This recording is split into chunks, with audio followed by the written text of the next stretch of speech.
환난 날에 여호와께서 내게 응답하시고 야곱의 하나님의 이름이 너를 높이 드시며. 아멘.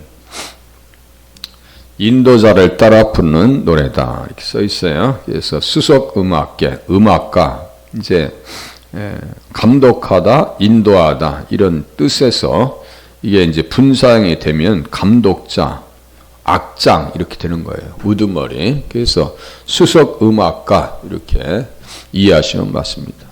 그래서 이것을 부르는 노래니까 제가 자주 말씀드리죠.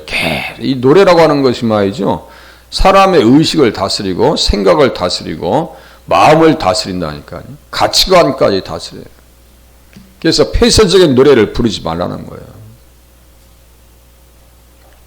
산장의 여인은 산속에서 사셨어요.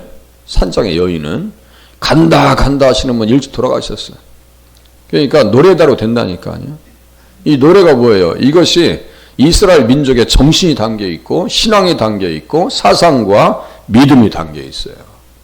그래서 노래입니다. 그래서 수석 음악가에게 다윗의 시편, 어떤 사람들은 이 시편이 다윗 자신을 위해서 그리고 그가 전쟁을 치려고 할 때 암몬 사람들과 시리아 사람들과 싸우려고 할 때 사람들이 그를 위해서 사용할 형식으로 쓴 것이라고 생각합니다.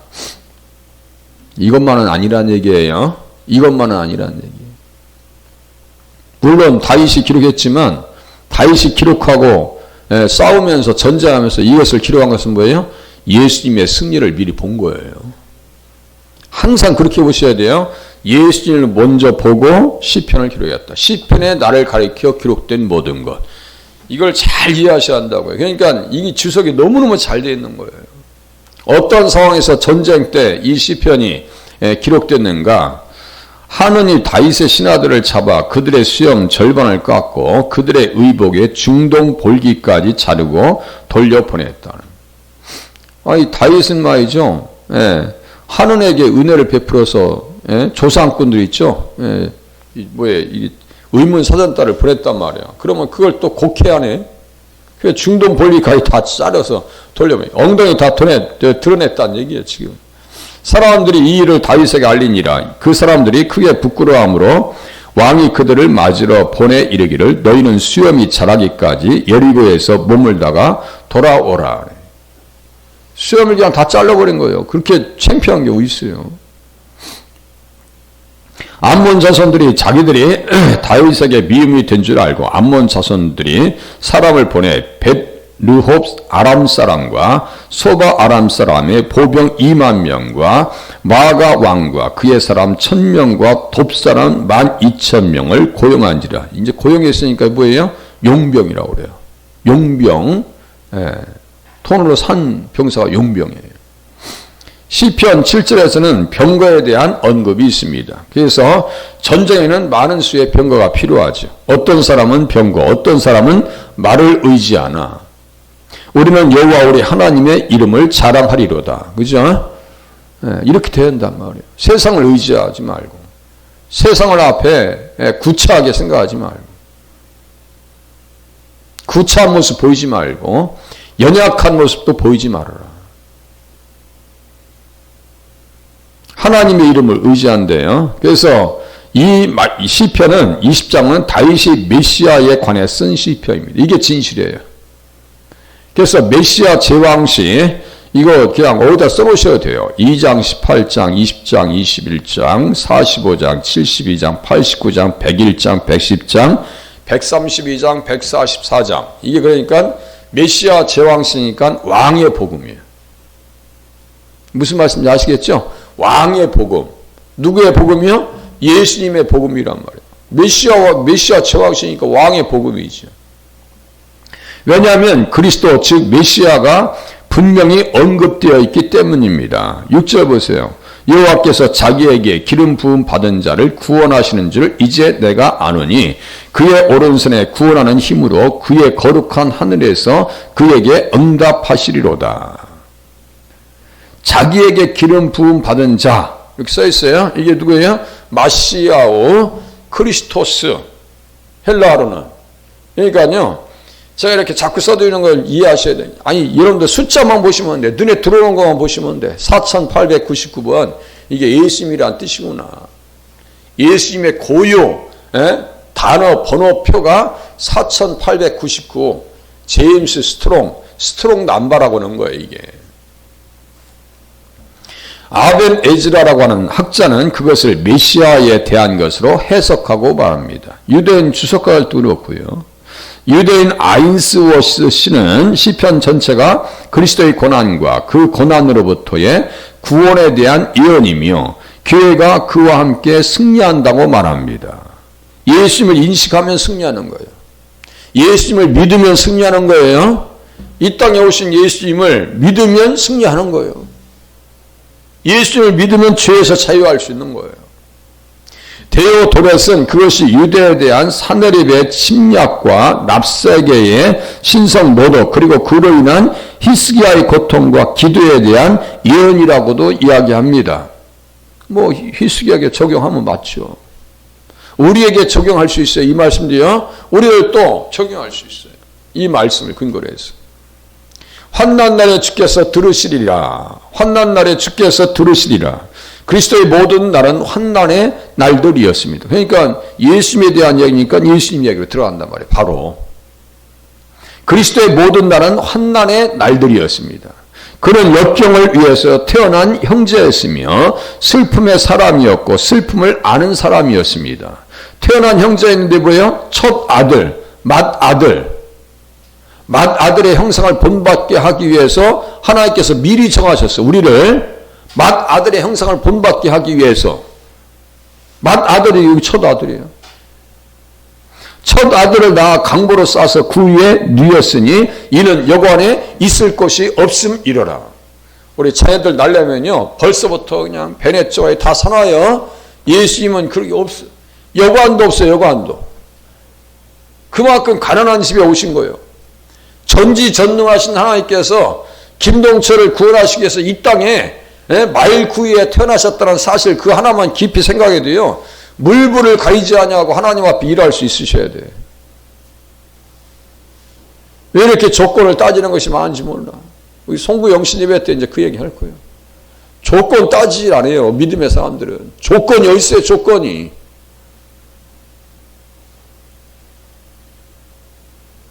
이렇게 해야 내가 하나님 일을 할 수 있고 이렇게 해줘야 하나님 앞에 할 수 있고 이게 조건이. 나를 축복해 주시면 내가 잘할게요. 아이고 야곱이도요. 야곱도 축복받으니까 달라고 어디로 갔어요? 브엘사바로 가지 않냐고 세겜 땅에 살다가 사고 당한 거예요. 무슨 말씀인지 아시겠어요? 세겜 땅에서 숫고 양우리 짓고 그냥 아유 서운한 거예요. 야 베델로 올라가. 그래서 35장에 나온 거예요. 정신 차리고 베델로. 여기 이제 관주도 35장 나와. 아니 실컷 두들겨 맞고 환난 날에 회개하고 갈 것이 아니라 아니 그런 일 없이 그냥 하나님 앞에 열심히 일하시는 게 낫잖아요. 천부의 의지 없어서 그냥 눈물 줄줄 흘리면서 와서 신앙생활 그것도 귀하죠. 그래서 제가 눈물에 감성에 호소하지 않는다고 그러죠. 저도 얼마든지 분위기 해가지고 막 눈물 빼고 막 별거 다 할 수. 그런데 제가 원래 바라지 않아요. 혼자 눈물을 흘려요. 혼자. 저도 눈물이 나올 때가 많아요. 근데 혼자 하고 말지. 슬픔을 견뎠어요. 그는 유아기의 헤롯에게 박해를 받았고 광야에서 사탄에게 유혹을 받으셨습니다. 그 지역의 목자들이 밤에 밖에서 자기 양떼를 지키더니 주의 사자가 곁에 서고 주의 영광이 그들을 두루 비추매 크게 무서워하는지라. 천사가 이르되 무서워하지 말라. 보라 내가 온 백성에게 미칠 큰 기쁨의 좋은 소식을 너희에게 전하노라. 오늘 다윗의 동네에 너희를 위하여, 나를 위하여, 우리 가정을 위하여, 이 민족을 위하여, 이 땅을 위하여, 그죠? 우리 자식을 위해서, 손주를 위해서 구주가 나셨으니 곧 그리스도 주시니라. 믿으면 되는 거예요. 믿으면 구원받는 거예요. 구주가 뭐예요? 구원시키신다는 분이지. 구원자예요. 구원자. 시몬이 아기를 안고 하나님을 찬송하여 이르되 주제여 이제는 말씀하신 대로 정말 평안히 놓아주시는도다. 아니 그 예루살렘에 수도 없이 많은 사람들이 왔었는데요. 시므온 이 노인네만 안나하고 두 사람만 예수님을 알아봐요. 다른 사람들은 몰라요. 지금 이 시대는 잘 알까요? 예? 막 선물은 주고받고 뭐 성탄절 분위기니 뭐 해가지고. 예? 정말 교회 다니시는 분들은 가슴에 시므온처럼 예수님을 안고 찬양할까요? 우리 가슴속에 뜨거울까요? 오늘 한날 뜨거워지는 시간이 되실 수 있기를 바랍니다. 정말 예수님 앞에 주제여 이제는 말씀하신 대로 종을 평안히 도와주시는도다. 예수님으로 말미암는 가정의 평안, 마음의 평안, 국가적인 평안, 정치적 평안, 남과 북의 평안, 대내외적인 평안. 참 안타까운 일이지만 러시아 병사 중에서도 예수 믿는 사람이 있을 것이고 우크라이나 병사 중에서도 예수 믿는 사람들이 있을 거예요. 서로가 죽여야 되는 이 엄청난 슬픈 상황. 사람의 이성은요. 그것을 풀어나갈 수 있는 길이 없습니다. 그래서 1, 2차 세계대전을 이성의 폭거라고 그래요. 이성의 폭거. 이성주의. 나는 생각한다. 고로 존재한다. 그게 무슨 말이라 했어요? 내가 존재자여. 하나님은 존재자가 아니에요. 내가 존재자여. 이 뜻이에요. 내가 존재자지. 내가 지존재하지. 에? 이제 그것도 없어. 그 이성도 없어. 이제 직관이요. 직관의 시대예요. 이제 감성이 중요한 것을 주관하는 시대란 말이에요. 막 나가요. 막 나가. 내 눈이 주의 구원을 보았사오니 이는 만민 앞에 예비하신 것이요. 이방을 비추는 빛이요 주의 백성 이스라엘의 영광이니이다. 그의 부모가 그에 대한 말들을 놀랍게 여기더라. 시므온이 그들에게 축복하고 그의 어머니 마리아에게 말하여 이르되 보라 이는 이스라엘 중 많은 사람을 패하거나 흥하게 하며 비방을 받는 표적이 되기 위하여 세움을 받았다. 이사야서 53장 6절이요. 예. 아니 주님을 표적 삼았다니까요. 김동철은 표적 삼으셔서 이 땅에 예수님 오신 것이 아니요. 예수님을 예수님에게 모든 죄의 짐을 짊어지게 하시려고 이 땅에 보내신 거예요. 영광스러운 왕이신데 주님의 기름 부음 받은 자인데 모든 문제를 예수님에게 다 떠안으라고 아들 예수에게 다 맡기신 거예요. 다 맡기신 거예요. 그 복음을 깨닫고 이해하고 신앙생활하는 것이 너무너무 중요한 거예요. 자, 수도 없이 말하죠. 우리가 체험하고 막 이런 건 이건요 극히 일부요. 우리 가슴에서부터 뜨거워지셔야 돼요. 가슴에서부터. 정말 하늘의 왕이 하늘의 보좌를 버리시고 이 땅에 나를 구원하시 위해서 이 땅에 오셨구나. 그리고 십자가를 지셨구나. 그것이 환난이에요.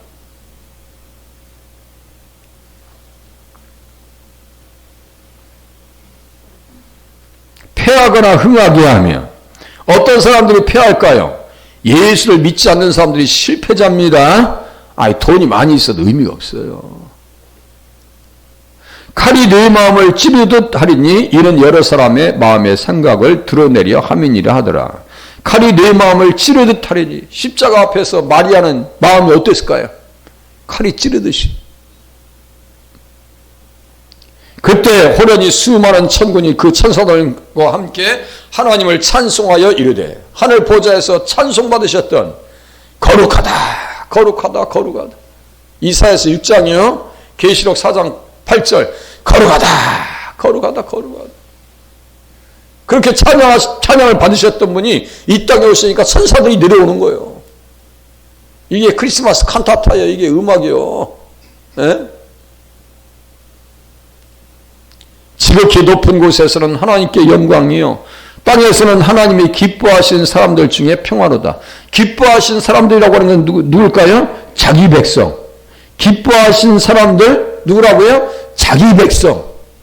그러니까 자기 백성들, 하나님의 백성들은 오늘 이 자리에서 예배 드리는 거예요. 누구나 올 수 있는 게 아니에요. 거듭나지 아니하면 이곳에 찾아올 수도 없어요. 거듭날 사람이 또 찾아올 거예요. 앞으로. 거듭날 사람이. 저도 20대 전에는요. 거듭남의 은혜를 못 못 느껴가지고 가고는 싶었는데 마음대로 못 왔어요. 은혜 받고 나니까 이게 내 집이야. 여기가 나의 집이요. 내 영혼의 집이란 말이에요. 환난 날에 주께서 들으시리라. 그리스도의 모든 환난은 날은 환난의 날들이었습니다. 보세요. 그리스도의 모든 날은 환난의 날들이었습니다. 그런 역경을 위해 태어난 형제였으며 맏아들, 첫 아들, 형님같이 대신하여 날 위해서 기도하신다. 찬양이요. 옛날 426장. 그 찬송가를 왜 뺐냐 말이야. 왜 뺐냐고. 에? 슬픔의 사람이었고 슬픔을 아는 사람이셨습니다. 우리의 슬픔을 다 겪으셨고 아시죠? 우리 고난을 다 아셔요. 그런 자신의 슬픔을 겪었고 다른 사람들의 슬픔을 다 견뎌내셨습니다. 우리가 당할 것을 다 짊어지셨어요. 그런 유하게 헤롯에게 박해를 받으셨고 광야에서 사탄에게 유혹을 받았습니다. 이 말들 다 환난이라고 하는 한 용어 속에 다 지금 갖다 이렇게 연결시키는 거예요. 지금 환난 날에 예수님의 환난의 시간으로 그는 끊임없이 서기관들과 바리사인들에게 괴롭힘을 당하셨습니다. 그는 그 삐뚤어지고 믿음이 없는 세대의 완고함, 회개하지 않은 불신에 대해서 슬퍼하셨어요. 때로는 자신의 제자들 때문에 불안해하셨습니다. 도대체 이게 뭐예요? 아니, 주의 나라의 한 우편에 좌편에 앉게 해주세요.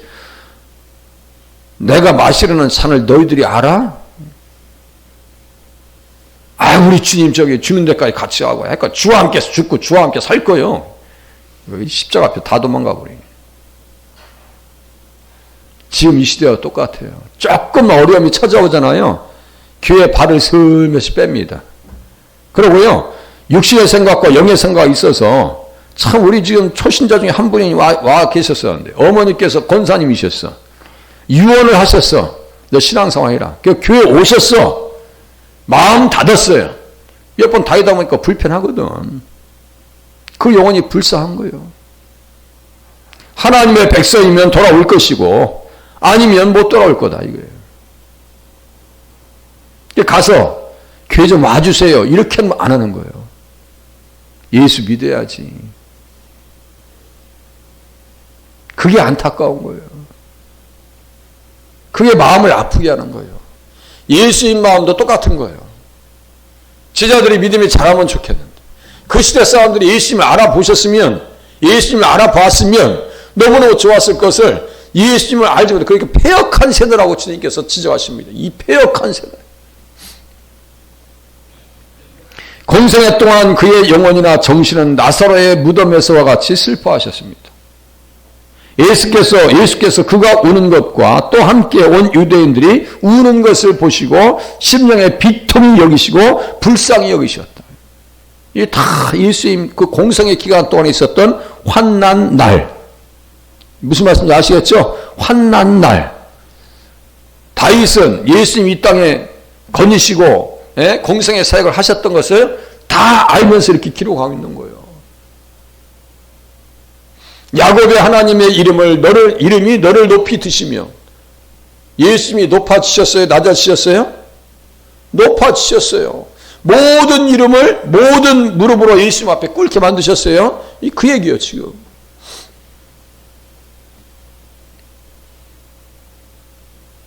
더 구체적인 것은 뭐예요? 동산에 계셨을 때 무겁고 몹시 놀라셨을 때에 그의 땀은 마치 땅에 떨어지는 핏방울이 되었고, 그죠? 핏방울이 되셨고, 그의 영혼은 죽음에 이르기까지 극도로 슬퍼하셨을 때에, 더 구체적으로 말하면 그가 십자가에 달려 계셨을 때에 환난은 최고조에 달했습니다.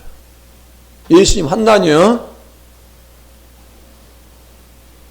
그래서 그가 십자가의 고문으로 인해서 육체적으로 큰 고통을 받으셨을 때에 그가 사람들, 평민들, 대제사장들, 심지어 그와 함께 고통을 겪은 강도들의 잔인한 조롱을 참으셨을 때에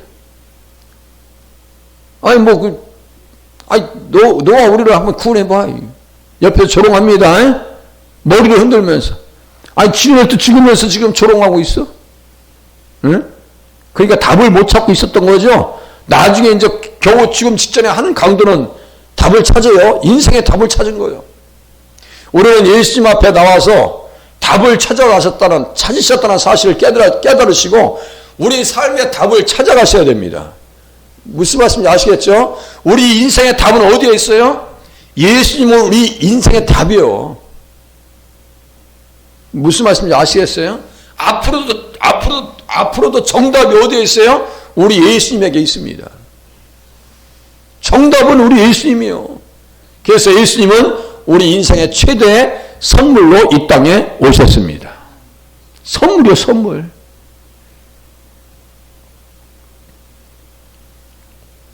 그가 사탄과 그의 모든 권세와 권능을 풀어놓고 그들과 씨름하셨을 때에 그가 그의 백성의 모든 죄를 지고 그의 아버지의 진노를 참으시고 그에게 버림받으셨을 때에 이 환난 날 다 때였대.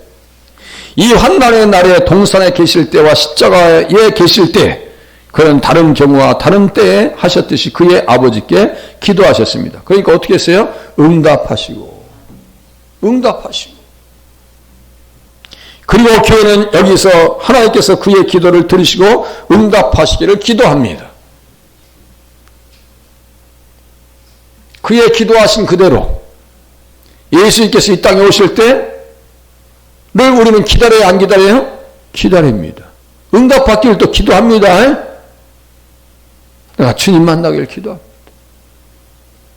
하나님은 언제나 그리스도의 기도를 들으셨습니다. 하나님은 나사로의 무덤에서도 예수님의 기도를 들으셨고 동산에서도 들으셨으며 그의 인간적 영혼을 용기와 두려움이 없는 마음으로 채워주셨습니다. 이사야서 49절에 보니까 사람이자 중보자이신 예수님을 어떻게 기도로 응답하시는지를 기록합니다. 이사야는 여호와께서 이같이 이르시되 은혜의 때에 내가 네게 응답하였고 구원의 날에 내가 너를 도왔도다. 이 말씀을 또 예수님으로 직접 봅니다. 그러니까요. 대단한 거예요. 이 주석학자들이요. 대단하게 잘 본 거예요. 제가 이렇게 잘 보시는 주석가들을 찾아보기면 제가 그 사이트에 들어가면요. 한 20명 정도 학자들이 있어요. 근데 이렇게 잘 보시는 분들이 없어요. 제가 이분을 못 만났더라면 아니 이진일 목사님을 내가 만나지 못했더라면 내 생전에 생존하셨을 때 내 시편을 강의할 수 있었을까? 못합니다. 시편은 이제 깊이 들어가거든요. 그러니까 한 기절을 통해서 예수님 만나고 돌아가시는 시간이 되시길 바랍니다. 다시요. 예수님은 우리 인생의 정답이십니다. 기도합니다.